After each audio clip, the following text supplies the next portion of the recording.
Sécurité humaine, formation professionnelle, accueil. Décidez d'agir avec Fiducial Sécurité, l'expert français de la sécurité privée, présente. Les vraies voix qui font bouger la France. Frédéric Brindel pour l'emploi avec Jérôme Laverny et les entrepreneurs. C'est un plaisir de vous retrouver et un thème qui va certainement vous interpeller ce soir. Engagement sociétal. Les entreprises sont-elles au rendez-vous? Oh, sans doute. Et nous allons nous en assurer au cours de ce rendez-vous. Je salue Julien Prévost, directeur général du groupe Prévost, transporteur basé dans une Seine-et-Marne qui m'est chère, à Mitry-Mory. Bonsoir Julien Prévost. Bonsoir. Vous vous occupez de l'Ukraine en ce moment, une très très belle action sur laquelle nous allons revenir. Marion Gadot, responsable de la gestion des talents en charge de la RSE, on en parlera beaucoup, de la responsabilité sociétale des entreprises au sein du groupe ACE, dont c'est d'une certaine manière le fond d'action puisque vous travaillez dans les ressources humaines. Et puis, bonsoir à vous. Et puis notre invité prestige, l'écrivain engagé dans la vie sociétale et aussi auprès des entreprises, Alexandre Jardin. Bonsoir cher Alexandre Jardin. Bonsoir, je suis couvert de plâtre, je sors d'un chantier. C'est dire que vous êtes en action et c'est bon signe. Et puis, je salue le grand ordonnateur des rendez-vous emploi de Sud Radio, Jérôme Laverny, directeur général du réseau national des missions emploi. Bonsoir Jérôme. Bonsoir Frédéric. Non, 1m65, ça ne permet pas de se revendiquer. Alors par contre, puisqu'on parle de grandeur, c'est vrai que il y a une pratique où les pouvoirs publics et parfois associatifs, il faut dire les choses concrètement, ont le verbe haut. On a eu la France s'engage de François Hollande, il y a l'Institut de l'engagement, et c'est vrai que peut-être que ce secteur public et associatif a peut-être cette petite tendance un peu fâcheuse à s'octroyer l'apanage, le privilège, le monopole de la bienveillance, et le but de l'émission d'aujourd'hui, c'est de précisément voir et d'avoir la bonne surprise que un certain nombre d'entreprises, au-delà du nom d'une entreprise, il y a des gens derrière le nom d'une entreprise, et ces gens-là sont dans la capacité et très fréquemment avec la volonté chevillée au corps, on va le voir avec le transport Prévost, de faire des choses au-delà de la palabre, au-delà du verbe haut.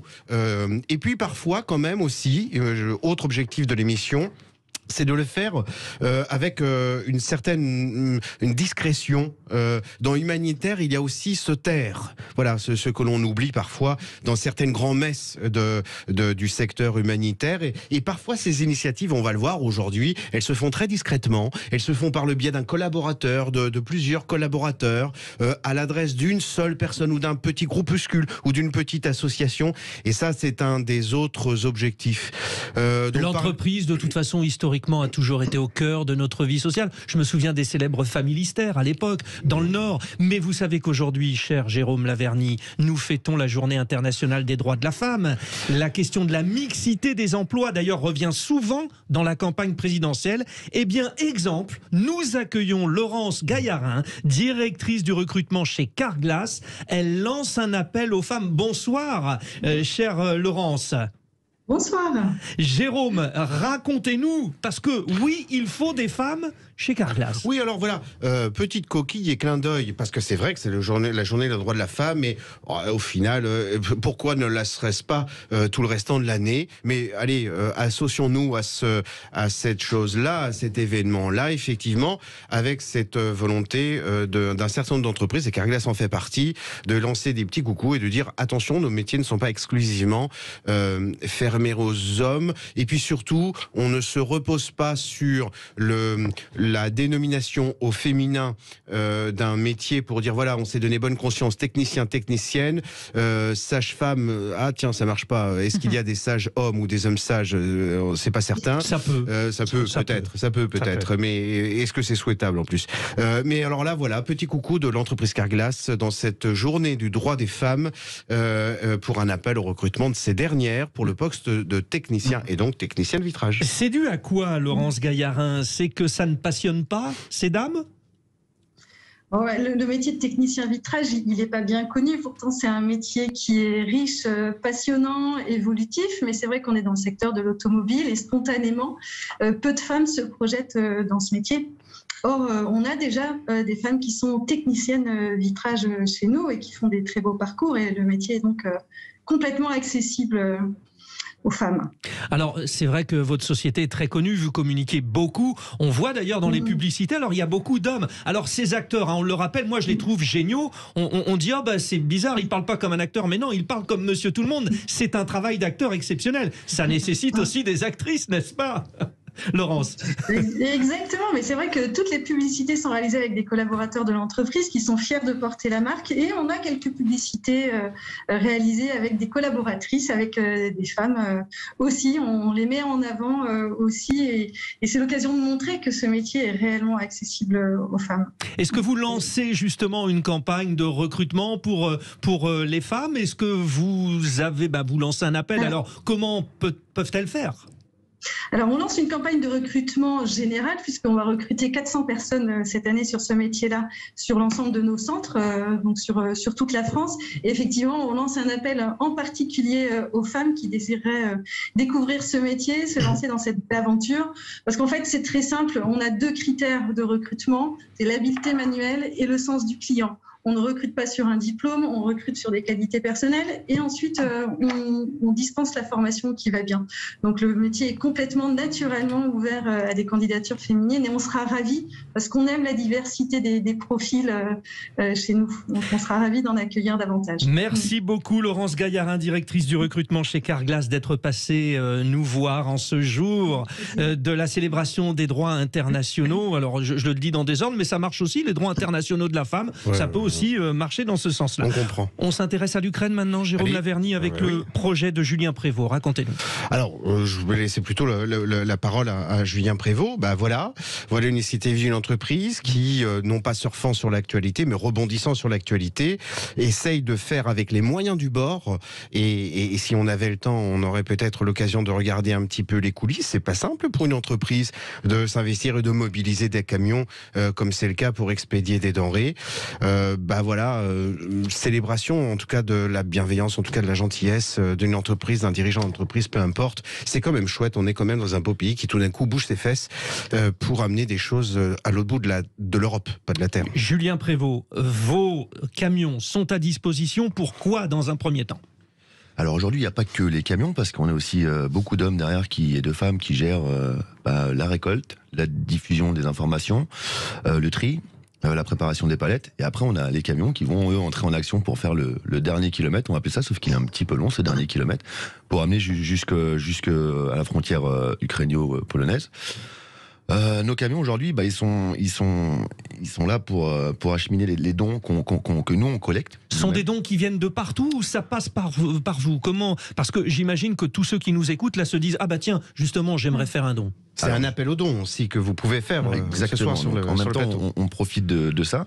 On a une initiation personnelle au départ qui s'est largement développée grâce aux réseaux sociaux, mais grâce aussi aux diverses communications qu'on a pu faire. Donc aujourd'hui, il y a une action qui se fait avec la mairie de Les Goudes, en Charente-Maritime, conjointement avec nous. On a aussi la Fondation Air France qui nous accompagne, qui ont organisé une très grosse collecte, qui sont en train d'organiser une très grosse collecte sur le site, sur leur site, avec une collecte qui est même pour eux un record. Donc c'est assez intéressant pour nous. On rappelle que vous êtes à Mitry-Mory en Seine-et-Marne, donc à proximité de Roissy-Charles de Gaulle, à proximité aussi de Goussainville, où vous allez faire le tri, parce que vos camions ne partent pas avec n'importe quoi. Exactement. Alors, Goussainville, c'est à l'opposé de Mitry-Mory, mais toujours à côté de Roissy. C'est de l'autre côté, mais c'est dans le Val d'Oise, cette fois-ci. Exactement. Exactement. Nos camions, aujourd'hui, on collecte des denrées qui sont principalement des denrées, certes, alimentaires, donc tout ce qui est produits secs, pâtes, riz, pain, toutes ces choses-là, mais aussi beaucoup de conserves, on a besoin. Après, on a une collecte qui est aussi dirigée, et là, on est plus sur de l'achat que sur du don, parce que c'est plus compliqué. C'est tout ce qui est santé. Donc là, on va avoir tout ce qui est paracétamol, ibuprofène, compresses, bandes, tout ce qu'on peut avoir sur une zone de guerre en nécessité médicale. Mais aussi, après, on a tout ce qui est hygiène, parce qu'ils ont un gros problème d'hygiène aussi par rapport à tout ce qui est produit, bien sûr, gel douche. L'acheminement de l'eau, tout ça pose problème, évidemment. Et surtout, la finalité, et c'est ce qu'on a le plus besoin, et le don qu'on a besoin en ce moment, c'est tout ce qui est pour les bébés, les enfants en bas âge, donc moins de 5 ans, donc c'est poussettes, lait en poudre, couches, lingettes, biberons, enfin tout ce que les mamans peuvent connaître pour s'occuper d'un bébé dans de bonnes conditions. Voici en tout cas, cher Jérôme Laverny, un vrai et bel exemple d'engagement sociétal d'une entreprise, alors qui au départ est un petit peu montré du doigt, parce que les transports routiers, quand on sait que le RSE met l'accent sur l'environnement, etc., etc., on peut peut-être demander son avis à Alexandre Jardin, parce que c'est un mobilisateur, Alexandre Jardin. Vous sentez, vous, cher Alexandre Jardin, cette mobilisation un peu partout en France? On parlait des communes notamment. Oui, on voit passer sur les réseaux sociaux, on voit ce qui se passe à Cannes, mais ce que vous faites là avec votre entreprise, c'est absolument génial. Et c'est ce que les sociétés responsables peuvent le mieux apporter à notre pays. C'est leur compétence directe, réelle, professionnelle. Et moi, j'ai découvert ça quand on a lancé Lire et faire lire il y a 20 ans. À l'époque, on avait demandé à Picard-sur-Gelée d'aider le programme Lire et faire lire pour essayer de recruter des bénévoles retraités qu'on affecte dans les écoles pour transmettre le plaisir de la lecture. Et j'avais remarqué qu'il y avait beaucoup de retraités dans les caisses des Picard-sur-Gelée. Et la première année, les caissières ont trouvé un tiers de nos bénévoles. Aujourd'hui, on fait lire 750 000 gosses. On doit, entre autres, aux caissières de chez Picard de cette époque-là. Et puis aujourd'hui, on s'est tourné vers Cultura, qui ont mis en place des campagnes de micro-dons. Vous savez, vous passez à la caisse et vous faites l'arrondi au-dessus. Oui, au moment de rentrer la carte bleue. Hein. Voilà. Eh bien, aujourd'hui, pour Lire et faire lire, les campagnes micro-dons chez Cultura, ça rapporte 3 fois ce que le gouvernement français nous donne.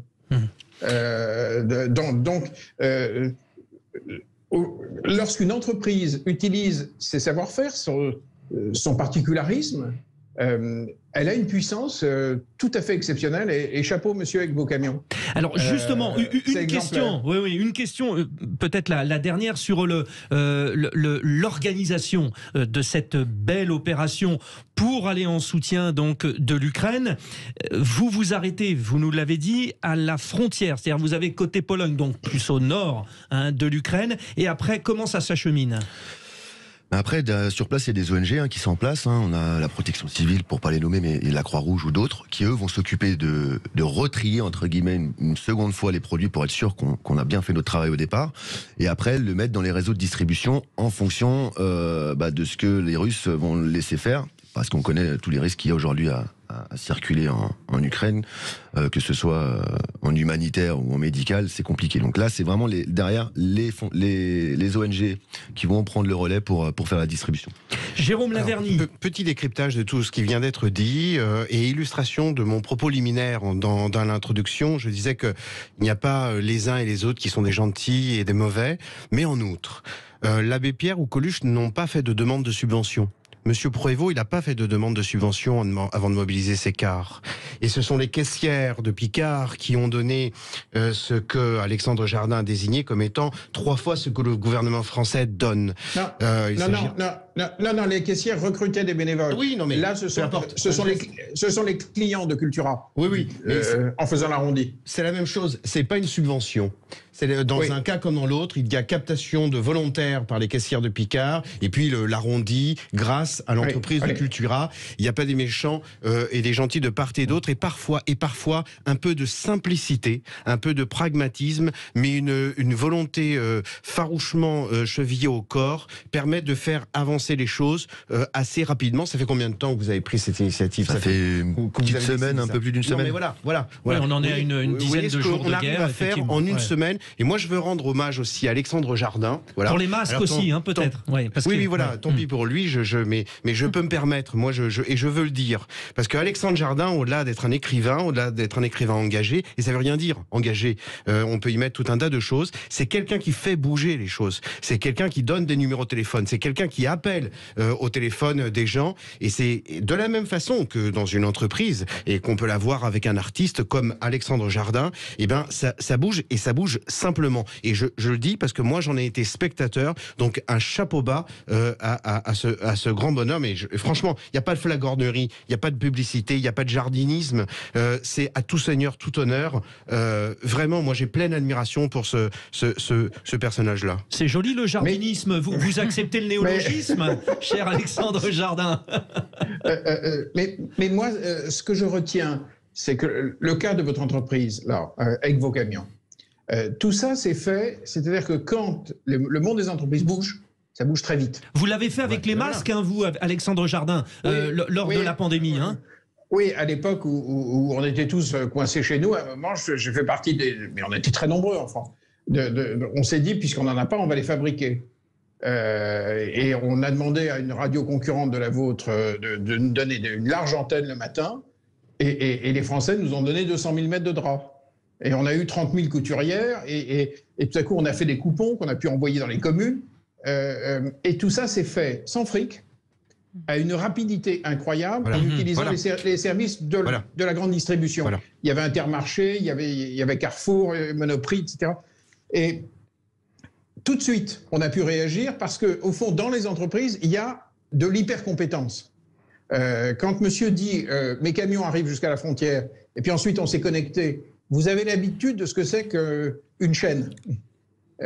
Donc, cette souplesse professionnelle fait qu'en 8 jours, vous avez monté ça. Et c'est vrai qu'en plus, oui, en plus régulièrement finalement les entreprises ont cette démarche et alors peut-être déjà s'organisent-elles. Alors il y a des clubs aussi comme le Rotary Club, les Lions Club où on met aussi en relation différentes professions. On doit marquer une petite respiration et puis nous revenons tout de suite. Je vous le rappelle, ce soir les vraies voies de l'emploi consacrées à l'engagement sociétal. Les entreprises sont-elles au rendez-vous? Vous avez déjà bien compris que la réponse c'était oui, mais on va notamment parler avec Marion Gadon du groupe Hays qui finalement va chercher les gens aussi sur ces critères sociétaux. C'est très intéressant, restez avec nous, à tout de suite. Sécurité humaine, formation professionnelle, accueil. Décidez d'agir avec Fiducial Sécurité, l'expert français de la sécurité privée, présente. Les vraies voix qui font bouger la France. Frédéric Brandel pour l'emploi avec Jérôme Laverny et les entrepreneurs. Engagement sociétal, les entreprises sont-elles au rendez-vous? Oui, et nous vous le prouvons. Cette émission où nous avons le plaisir d'accueillir le prestigieux écrivain, cinéaste, engagé dans la vie sociétale, Alexandre Jardin, qui est avec nous, Julien Prévost, le directeur général du groupe Prévost, qui est à l'origine d'une très très belle initiative humanitaire. Il met à disposition ses camions pour l'Ukraine. Marion Gadot, responsable de la gestion des talents en charge de la RSE du groupe Hays. Et d'ailleurs, je vous la confie, cher Jérôme Laverny, directeur général du réseau national des missions emploi, avec qui nous préparons cette émission. Alors, qu'est-ce que ça veut dire l'engagement d'une entreprise? Parce que derrière une entreprise, il y a un nom et il faut être circonspect, précautionneux là-dessus, parce qu'on peut s'imaginer qu'il y a de bonnes et mauvaises intentions derrière le nom Hays en l'occurrence, ou je sais pas quelle autre enseigne. Non, il y a juste des gens en fait, et qui, comme je le disais tout à l'heure, sans grandiloquence parfois, parce que dans l'humanitaire il y a se taire, font discrètement des petites choses qui s'accumulant les unes aux autres. Et c'est le cas du groupe Hays qui a cette particularité effectivement de mobiliser à la fois ses salariés, mais sur des sujets très différents. Et c'est ce que l'on va voir maintenant. Leader mondial du recrutement spécialisé, spécialiste RH. Cabinet anglo-saxon. Ouais. Alors vous imaginez quelle image on pourrait avoir de ces gens-là. Non, en fait, il y a des gens bien là-dedans. Désormais, 650 collaborateurs en France. Finalement, est-ce que cet engagement sociétal, lorsque vous recrutez, est aussi un argument pour attirer les gens? Bien sûr, oui. Aujourd'hui, on a une population de consultants. Alors, la moyenne d'âge chez Hays est de 31 ans. Donc, en fait, on a une population assez jeune. Et c'est vrai que ce sont des collaborateurs qui ont envie de s'engager. Donc, on a créé, c'est ce que je disais à Jérôme tout à l'heure, on a créé, il y a un peu moins d'un an, en fait, un département qui s'appelle Hays Help et qui a pour vocation, justement, de pouvoir développer des actions associatives, caritatives. Et alors, ça va être des petites choses comme des collectes. On vient de faire, et notamment pour la Journée de la Femme, une collecte de produits de première nécessité pour les femmes qu'on va du coup redistribuer à 2 associations en Ile-de-France. Et puis, c'est une collecte qui était au niveau national. Donc, en fait, dans tous les bureaux, en fait, on va redistribuer. Donc, ça peut être des petites actions comme ça, mais ça peut être aussi des partenariats des partenariats nationaux, comme on a mis en place avec Télémac, qui est une association, parce que clairement, notre cœur de métier, c'est le marché de l'emploi. Donc en fait, ce qu'on veut, c'est apporter aussi notre expertise dans ce secteur-là. Et donc, avec Télémac, qui est une association qui prône l'égalité des chances dans l'éducation, on va du coup accompagner des jeunes pour les aider dans leur apprentissage et puis leur intégration dans le marché de l'emploi. Le fait d'être un groupe international, alors vous êtes originaire pas de France, plutôt du monde anglo-saxon. Alors aujourd'hui, c'est bien les États-Unis, l'Australie, mais aussi le Brésil, la Russie aussi. C'est un contexte particulier. Vous appuyez sur cette interactivité internationale pour développer ces engagements sociétaux ? Oui, c'est une volonté du groupe. Donc clairement, effectivement, il y a une vraie collaboration entre tous les pays pour mettre en place des actions, pour cibler effectivement déjà les associations et les qui correspondent en fait à nos valeurs, aux valeurs de l'entreprise. Mais oui, c'est un engagement global en fait de l'entreprise. Ouais. On est au cœur, cher Alexandre Jardin, de ce célèbre appel que vous avez lancé en 2014 aux actes citoyens. C'est l'entreprise citoyenne. Là, ce qu'on entend, ce sont vraiment, avec l'entreprise Prévost, aussi des cas absolument exemplaires. Mais moi, je recommande à tous ceux qui ont envie de changer le monde d'aller discuter avec des entreprises. Parce qu'il y a souvent des collaborateurs qui ont des compétences dont vous pouvez avoir besoin. Il y a souvent des DRH qui cherchent à impliquer leur personnel. Et puis surtout, quand vous commencez et que vous réussissez quelque chose, vous avez en face de vous des entrepreneurs. Et ça change tout. Avec Cultura, moi, ça commence, on lance des campagnes d'arrondi en caisse pour aider lire et faire lire. Et puis finalement, on discute. Et ce sont des gens entreprenants. Et là, on est en train de couvrir la France d'ateliers d'écriture. Pourquoi ? Parce qu'ils ont des libraires. Des libraires, ce sont, a priori, historiquement, qui a fondé les maisons d'édition au 19e siècle ? C'était des libraires. Donc, on revient aux sources. La proximité.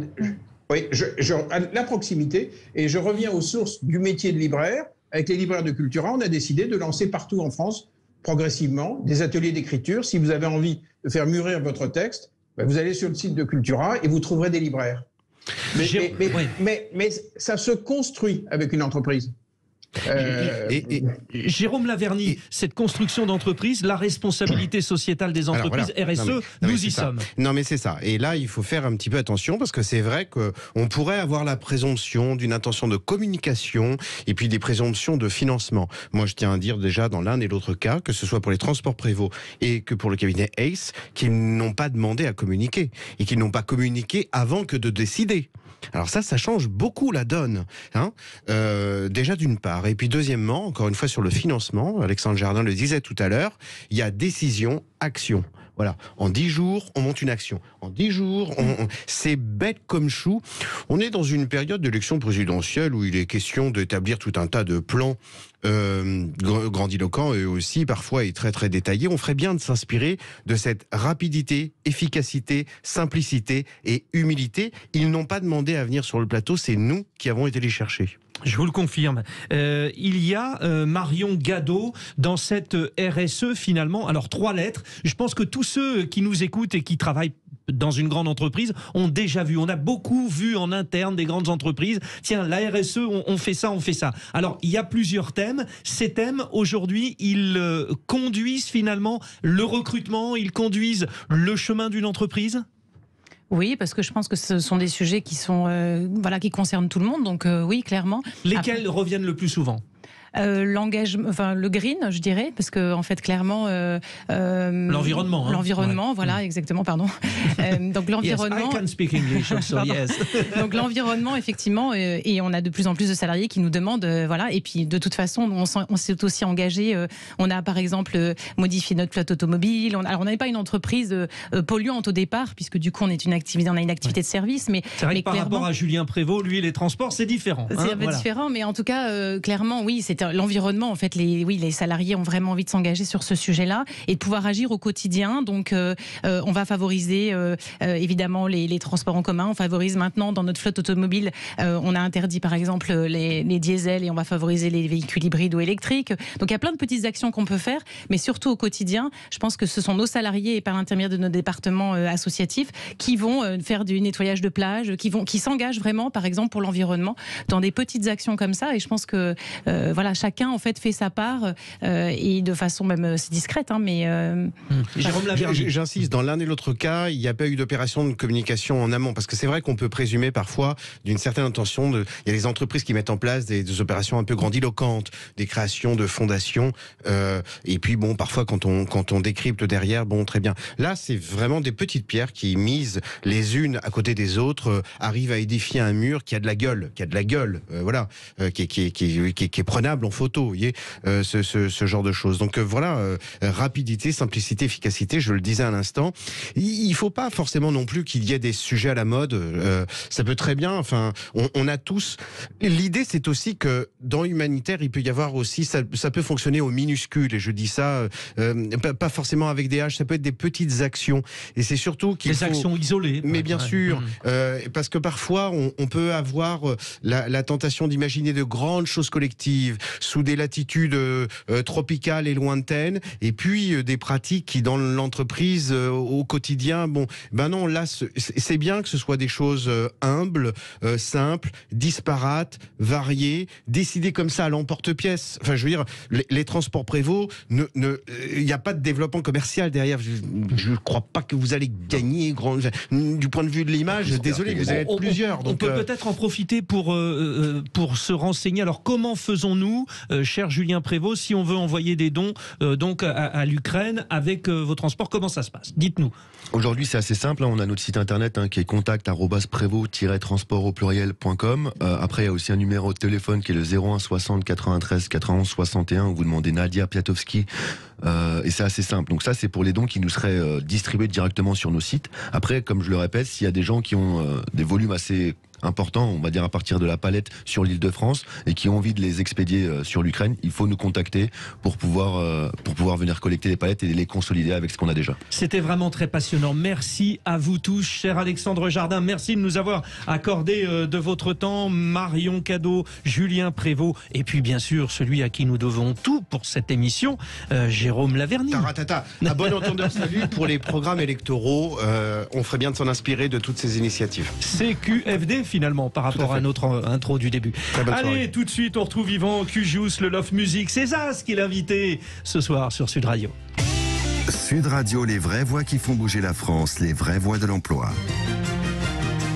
Avec Fiducial Sécurité, l'équipe d'experts de la sécurité privée qui vous propose 500 postes partout en France à découvrir sur jobs.fiducial.fr.